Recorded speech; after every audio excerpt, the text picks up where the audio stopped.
এই ইয়াং জেনারেশনকে যদি ঠিক করা না যায়, একটা সমাজকে পরিবর্তন করা যাবে না। এই ইয়াং জেনারেশনকে যদি ঠিক করা না যায়, একটা রাষ্ট্রকে সঠিকভাবে পরিচালনা করা সম্ভব হবে না। এই ইয়াং জেনারেশনকে যদি ঠিক করা না যায়, পরিবার ধ্বংস হবে। এই ইয়াং জেনারেশনকে যদি ঠিক করা না যায়, তাহলে এই দেশ ধ্বংস হবে, গোটা বিশ্বই ধ্বংস হয়ে যাবে যদি এই ইয়াং জেনারেশন যদি ঠিকের পথে না আসে।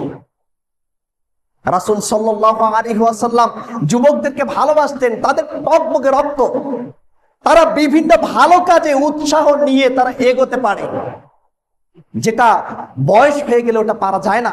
আর এই ইয়াং জেনারেশনকে যদি আমরা ঠিক করতে না পারি, তো তাহলে আমাদের আসলে এই সমাজের কোনো প্রকার উন্নতি আশা করা যায় না।